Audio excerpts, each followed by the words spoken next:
શ્રી ઉત્તર ગુજરાત વણકર સમાજ પંચ પરગણા મહાસંઘ ટ્રસ્ટ ગાંધીનગર અને ગુજરાતના વિવિધ વણકર પરગણાના દાતાઓના સહયોગથી ગુજરાત રાજ્યના પાટનગર ગાંધીનગર ખાતે સમગ્ર વણકર મહાજનની એકતા, અખંડિતતા અને અસ્મિતા તેમજ સમાજના ગૌરવ અને પ્રતિષ્ઠા પ્રતીક રૂપે સામાજિક, શૈક્ષણિક અને વિવિધ રચનાત્મક પ્રવૃત્તિઓના કેન્દ્ર સ્થાન તરીકે નિર્માણ પામનાર વણકર ભવનના ભૂમિપૂજનના ઐતિહાસિક સમારોહનું આયોજન 25 ફેબ્રુઆરી 2024 રવિવારના રોજ થવા જઈ રહેલ છે। સાથે જ રામકથા મેદાન સેક્ટર 11 ગાંધીનગર ખાતે વણકર મહાજનની મહાસભાનું આયોજન કરવામાં આવેલ છે। ત્યારે મહાસંઘના હોદ્દેદારો ડોક્ટર અમૃત એસ પરમાર, હરગોવિંદ પી સોલંકી, સુધીર બી પરમાર, મોતીભાઈ આર વણકર, કિશોર કુમાર સોલંકી, હસમુખ સક્સેના તથા મહાસંઘના તમામ હોદ્દેદારો તથા ટ્રસ્ટીઓએ વણકર સમાજના ભાઈઓ તથા બહેનોને મોટી સંખ્યામાં જોડાવા માટે અપીલ કરી છે। Doctor Amrut S Parmar, ex civil surgeon અને શ્રી ઉત્તર ગુજરાત વણકર સમાજ પંચ પરગણા મહાસંઘ ગાંધીનગરના પ્રમુખ તરીકે હું સેવાઓ આપું છું। પંચ પરગણા મહાસંઘ એ એકમાત્ર ગુજરાતની અંદર ગ્રામ્ય સ્તર સુધીનું અનોખું અલાયદા નેટવર્ક ધરાવતું સંગઠન છે।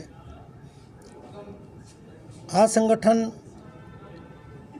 બિન રાજકીય, બિન પક્ષીય અને બિન સાંપ્રદાયિક મંત્રને ભરેલું છે।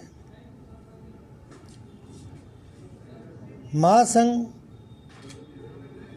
એ અન્ય સંગઠનો તો અનોખું અલાયદું એ રીતે છે કે તેની અંદર એકમ તરીકે વ્યક્તિ છે અને આ અમારા સંગઠનની અંદર એકમ તરીકે પરગણું છે, જે અનાદિથી સમાજના સુચારુ સંચાલનની વ્યવસ્થાના ભાગરૂપે જે એકમ બનાવ્યું એવા 36 એકમો 36 ભાઈચારાના બંધુત્વની ભાવનાથી તાણાવાળાથી બંધાઈને જે સંગઠન છે એનું નામ શ્રી ઉત્તર ગુજરાત વણકર સમાજ પંચ પરગણા મહાસંઘ છે। ગુજરાતના 10 જિલ્લાને 36 પરગણાઓના 18 લાખ વણકરનું પ્રતિનિધિત્વ કરતું સંગઠન છે।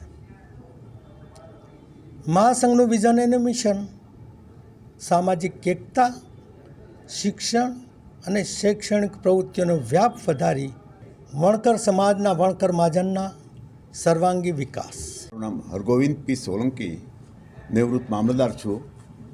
સંઘ તરફથી જે વણકર ભવનનું નિર્માણ કરવાનું છે તેના માટે તારીખ 25/2/2024ના રોજ કુડાસણ મુકામે વેચાણ રાખેલી જમીનમાં ભૂમિપૂજનનો કાર્યક્રમ રાખ્યો છે। તેમાં સમાજના યોગદાન અને સહયોગથી આ ભૂમિપૂજન કરવાનું આયોજન કર્યું છે। જમીન પણ સમાજના સહયોગથી વેચાણ રાખી છે અને આ ભવનનું નિર્માણ પણ સમાજના સહયોગથી કરવાનું છે। આશરે અમારી ટેકનિકલ ટીમ તરફથી આ જે બિલ્ડિંગનો પ્લાન 7 માળના ભવનનું આયોજન કર્યું છે એમાં આશરે 12 કરોડ જેટલો ખર્ચ થનાર છે। આ તમામ ખર્ચ સમાજના સહયોગથી અમે મેળવી અને ભવનનું નિર્માણ કરવાનું આયોજન છે। આ ભવનની અંદર 7 માળનું આયોજન છે। 7 માળની અંદર 6ઠ્ઠા અને 7મા માળે સમાજના દીકરા દીકરીઓને રહેવા સાથેની એક રૂમની અંદર 2 સાથે રહી શકે એટલે ટોયલેટ બાથરૂમ સાથેના રૂમો એવા 32 રૂમની વ્યવસ્થા કરી છે। 14 રૂમનું આયોજન કર્યું છે। 3જા માળ ઉપર library room, audio visual room, computer room, staff room, meeting room, special teaching room આવા રૂમોની વ્યવસ્થા કરી છે। માનવ મહેતા, દિવ્યાંગ ન્યૂઝ, અમદાવાદ।